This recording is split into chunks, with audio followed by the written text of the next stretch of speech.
Muito bem. Vistas as hipóteses de absolvição sumária, a gente vai analisar agora a audiência de instrução e julgamento, que vai ser o nosso tópico derradeiro, o último tópico. Os tópicos têm a ver com o andamento do rito ordinário, ok? Então, você vai colocar o tópico 6, audiência de instrução e julgamento. A famosa AIJ, né? A gente abrevia bastante para falar da audiência de instrução e julgamento. Muito bem. Eu só vou falar de audiência de instrução e julgamento se o juiz não tiver absolvido sumariamente o réu. Porque se absolveu sumariamente, acabou, finish, bora para casa, promotor que achou ruim, recorra, use aí da apelação, mas caso não tenha havido essa absolvição sumária, e na prática é raríssimo de ter absolvição sumária, tá? Já vou adiantar vocês aí que vão enveredar na advocacia criminal, é muito raro a gente ter absolvição sumária na prática. E aí então o juiz vai marcar a audiência de instrução e julgamento. E eu gostaria que você colocasse aí no tópico A característica dessa audiência. Ela é uma audiência una. Una. Não é uma não, tá? Una. É que sendo una tem a probabilidade de ser uma só. E essa é uma característica que veio para privilegiar o princípio da celeridade, da economia processual e até mesmo da identidade física do juiz, que é aquele princípio que vincula o juiz que fez a audiência da sentença. Não tem coisa melhor do que um juiz conseguir fazer toda a audiência num dia só, as partes fazerem as alegações finais orais e o juiz dar uma sentença oral. Isso seria o ideal. O dia que a gente chegar nesse patamar, o processo penal vai deslanchar, vai ser tudo muito mais rápido, mais barato, não tem esse problema de advogado faltou, não foi, cadê o Ministério Público, intimou réu foi, réu não foi, não vai ter isso. Mas a gente sabe que é muito difícil também de acontecer na prática por conta das pautas apertadas que os juízes vivem nos seus dias a dia.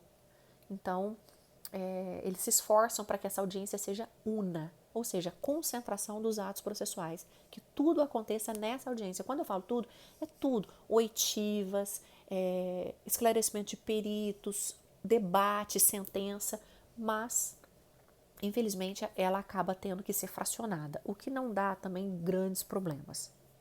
Demora um pouco mais para terminar o processo. Então, primeiro tópico aí desse item 6 é a característica que ela é una. Depois você vai abrir um tópico, letra B, prazo para realização. A audiência de instrução e julgamento tem um prazo para ser feita e o prazo é de 60 dias. 60 dias. Aí vem a questão, mas 60 dias a contar de quando? Desde quando o promotor ofereceu a denúncia até o dia da audiência? Até quando que começa a contar esse prazo? O código não fala nada, não fala nada, não fala. E aí a doutrina então construiu um marco inicial. Essa audiência deve ser marcada em 60 dias, dentro de 60 dias, a contar da data da não absolvição sumária. Então, quando o juiz decidir por não absolver o réu sumariamente, ele vai ter 60 dias para estar marcando essa audiência de instrução e julgamento. Por que eles estipularam essa data inicial? Sempre vai ter controvérsia, gente. Tudo que o legislador não colocou às claras, sempre vai ter alguém que fala, é a partir da citação, é a partir da denúncia. Eu acho super coerente esse prazo inicial que foi marcado, do dia que o juiz não absolveu sumariamente. Você conta aí no calendário dele, ele vai ter 60 dias para marcar essa audiência de instrução e julgamento. Por que eu acho que é muito razoável esse prazo? Porque o juiz, ele não pode ficar à mercê dos demais prazos que não dependem dele. O réu vai ser citado. Quanto tempo que demora para o réu ser citado? E se o réu estiver se escondendo para ser citado? E se ele estiver mudando? Se estiver em outro endereço? E se precisar ser citado por edital? Como é que fica isso? O juiz vai marcar audiência sem citação? Não tem como. E aí, se o advogado não apresentar a tal da RA também? O réu não liga. Foi citado para apresentar RA, não foi atrás de advogado, não falou nada, até nomear um outro defensor para poder fazer essa defesa. E o juiz, então, ficaria muito à mercê desse prazo. Então, eles acharam por bem falar o seguinte: Hoje, o juiz pegou o processo e falou o seguinte: não absolvo o réu sumariamente porque não tem nenhuma hipótese do 397.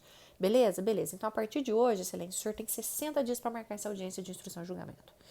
E é claro, esses prazos, eles são sempre dilatórios, salvo se o réu estiver preso. Não se esqueçam que quando o réu está preso, nem o prazo é dilatório. Ele é peremptório, os prazos devem ser cumpridos sempre à risca. Ok? Em relação ao prazo, vamos para a letra C. Quais são os atos a serem realizados na audiência de instrução e julgamento? Nós temos uma sequência, uma ordem, e eu não posso haver inversão dessa ordem. Lembra que rito é uma coisa regrada, é algo que deve ser feito de forma bem fechadinho. A gente costuma até falar que são as regras do jogo, né? Que devem ser seguidas à risca, sob pena de nulidade. Tudo que eu desrespeito, fórmulas ou termos da lei, é passível de nulidade. Primeiro ato a ser feito na audiência de instrução e julgamento: oitiva da vítima, se possível. Oitiva da vítima, se possível. A gente fala se possível porque ela pode estar machucada, morta ou não ter vítima, ou ser um crime em que não tenha vítima. Então, primeira coisa, oitiva da vítima. Seguido, oitiva das testemunhas da acusação. 8, lembra? O promotor pode arrolar. Depois, oitiva das testemunhas arroladas pela defesa, também 8. Aqui nós vamos dar uma pequena pausa pelo seguinte. Então, vamos ficar com esses 3 primeiros atos. Oitiva da vítima, testemunhas da acusação e oitiva das testemunhas da defesa. Porque eu preciso falar uma coisa com vocês. Primeira regra, não pode haver inversão das testemunhas de acusação com defesa. Ou seja, as testemunhas da acusação obrigatoriamente devem ser ouvidas primeiro que as testemunhas de defesa. Eu posso sim, na verdade, sempre vai caber uma exceção, eu posso haver essa inversão em 2 hipóteses. Primeiro, se a defesa consentir. Se o defensor consentiu, se ele falou, por mim tudo bem, não faz mal inverter, beleza, vai constar na ata, é porque ele entende que não há prejuízo. E, obviamente, não pode alegar nulidade posterior por isso, porque ninguém pode se beneficiar da sua própria torpeza. É o princípio da boa-fé que rege a questão das nulidades, né? E segunda hipótese em que eu posso haver essa inversão das testemunhas, sim, quando houver expedição de carta precatória.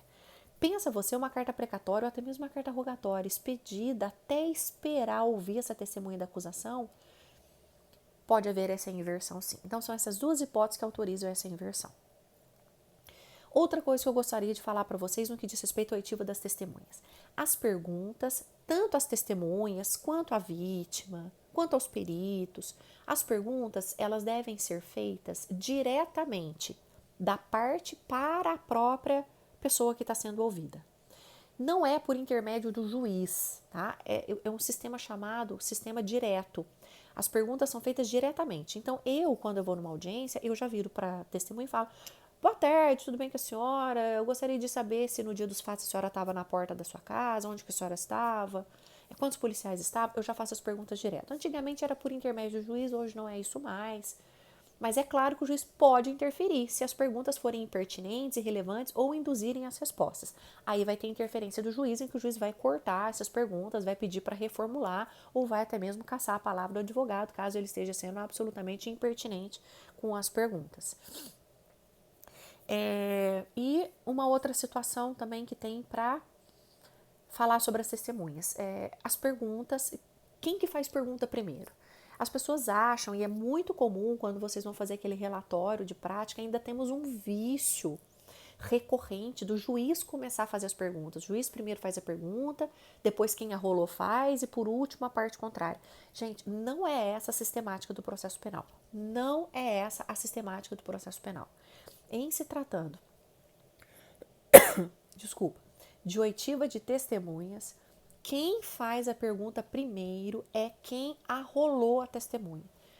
Se fui eu que arrolei a Dona Maria, eu vou fazer a pergunta para a Dona Maria. Depois o promotor vai fazer as suas perguntas se ele tiver. Por último, o juiz. Aí chega o seu Pedro e senta. Quem que vai fazer a pergunta para o seu Pedro? Depende. Quem que arrolou o seu Pedro? Foi o promotor. O promotor faz a pergunta para o seu Pedro. Eu vou fazer a pergunta para o seu Pedro se eu quiser.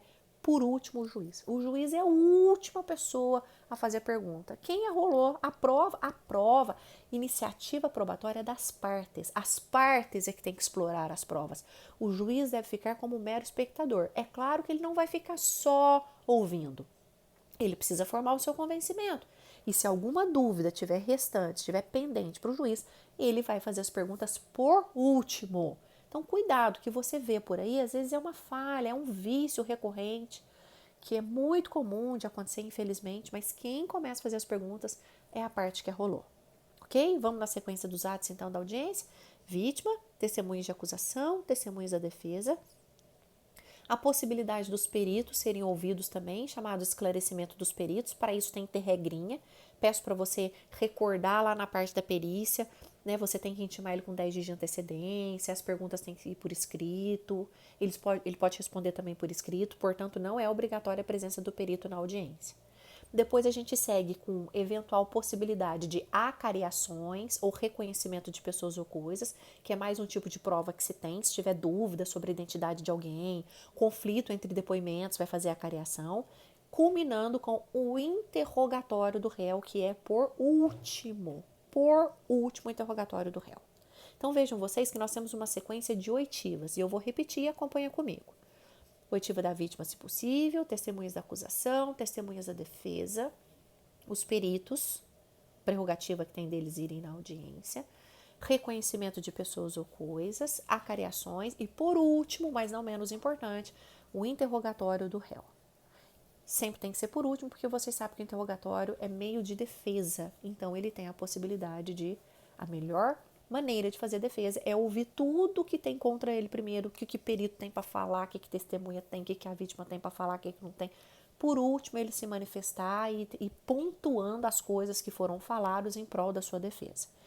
E aí a gente chega num momento da audiência de instrução e julgamento, crucial para caracterizar o rito ordinário. Presta muita, mas muita atenção aqui, porque isso a gente só vai enxergar no procedimento ordinário. É a possibilidade de, antes das partes apresentarem as suas alegações finais, existe a possibilidade derradeira, é o último momento que as partes têm para requerer diligências. O que são diligências? Diligências são dúvidas pendentes. Expede-se o ofício para um determinado lugar, certidão de antecedentes atualizado, uma testemunha que foi mencionada e de repente a defesa acha importante. Olha, a dona Maria falou do seu João, mas o seu João não foi ouvido, então eu gostaria de que o seu João viesse a juízo para ser ouvido. E o juiz pode deferir. O juiz falou, ok, defiro, vamos marcar uma audiência então para ouvir o seu João, ou o juiz vai indeferir. Então é um momento em que as partes têm para pedir diligências. Isso não existe nos outros ritos. E por que existe no ordinário? Porque ele é o mais complexo, é o que lida com aqueles crimes mais graves, tidos como mais graves, e as partes então têm, ao terminar a audiência de instrução e julgamento, elas têm um momento derradeiro de sanar todo tipo de dúvida que tiver pendente, e o Ministério Público pode pedir diligência, como a defesa também, obviamente, pode pedir diligência, sem prejuízo, evidentemente, de alguma prova de ofício pelo juiz, o que é muito incomum. A gente sabe que o juiz tem que manter distante das provas, mas é claro que ele também pode requerer determinar eventual diligência. Se tiver pedido de diligência e o juiz autorizar, para a audiência de instrução e julgamento. Vai ter que parar para fazer essa diligência e depois as partes vão apresentar as alegações por escrito. Mas vamos supor que não há nenhum pedido de diligência, então nós vamos seguir na audiência de instrução e julgamento, que é una, lembra? Vamos tentar fazer uma só? E aí vai seguir então com os debates orais pelas partes. Primeiro, o Ministério Público vai apresentar suas alegações finais, alegações derradeiras, e ele vai ter 30 minutos. A lei fala em 20 minutos, prorrogável por mais 10 minutos. Se tiver assistente de acusação, fala depois do Ministério Público.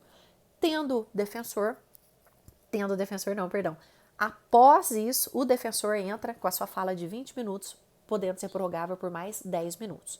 Feitas as alegações finais, vamos seguir para a sentença, e o juiz então vai dar a sentença em plena audiência, que é o que se é esperado, é o que todo mundo quer, almeja, mas é o que menos acontece na prática. Sentença oral em audiência, as pessoas saem inclusive intimadas dessa sentença na audiência. Veja como é tudo muito rápido, muito célere, mas às vezes não dá. E sabe por quê? Não é só porque às vezes pediu diligência, não. Às vezes você não tem diligência para pedir, mas você está diante de um caso muito complexo. Pensa você fazendo uma audiência no rito ordinário em que tem roubo, tem furto, tem porte de armas, e aí essas pessoas e os advogados, obviamente, sabendo da grande complexidade, ou até mesmo o promotor de justiça pode requerer ao juiz a conversão dos das alegações orais por memoriais. Então, ao invés das alegações finais serem orais, o que é praxe, elas poderão ser feitas também por escrito, no formato de memorial. Por isso que são chamados memoriais. Memoriais da acusação ou memoriais da defesa. Memoriais é um documento que você apresenta por escrito, evidentemente um documento escrito. E aí as partes, o prazo, evidentemente, vão ser de 5 dias. 5 dias para o Ministério Público e depois 5 dias para a defesa, porque eu tenho que esperar as alegações finais do promotor primeiro, eu tenho que esperar ele apresentar as alegações finais para eu poder apresentar as minhas, por conta da ampla defesa. Se tiver mais de um advogado, obviamente 5 dias para todos, tá? A partir do momento que eles são intimados, 5 dias o prazo vai correr em comum. Então, se na mesma intimação saíram intimados 7 advogados, 5 dias em comum, não é 5 dias para cada, não. 5 para um, 5 para outro. Imagina, um prazo de 35 dias. 5 dias, prazo em comum, havendo mais de um advogado, contando, claro, se eles forem intimados na mesma data. Óbvio, se eles forem intimados em dias diferentes, vai contar a partir do momento em que eles foram intimados. Então, para a gente encerrar essa parte das alegações relacionada especialmente às alegações finais, temos que a audiência de instrução e julgamento, ela tem aquela sequência das oitivas, depois o interrogatório, possibilidade de diligências. Se tiver pedido de diligência, as alegações finais, ao invés de orais, por escrito. Se não tiver pedido de diligências, as alegações finais também poderão ser feitas por escrito, se for alegada a complexidade da causa. Complexidade, vários réus, vários crimes, muitas provas que foram produzidas e dificultaria esse debate oral em audiência. Se não foi feito por escrito, vai seguir, obviamente, oral e o juiz vai fazer a sua sentença também oral, se for possível, se não, segue também por escrito. Essa é a característica, é o que acontece numa audiência de instrução e julgamento do rito ordinário, muito complexa, precisa de muito estudo da sua parte quando você tiver o ano que vem sentada ali na frente, sentada ou sentado na frente de um juiz, fazendo uma audiência do rito ordinário, lembra da sequência, código na mão, não tenha erro, cuidado com o que o juiz pode fazer, com o que ele não pode fazer, veja o momento de você falar, veja os direitos que você tem, as prerrogativas que o advogado tem, para que você possa fazer tudo certinho, trazer grande benefício aí para o seu cliente. Fugiu a regra, nulidade desse ato, ok?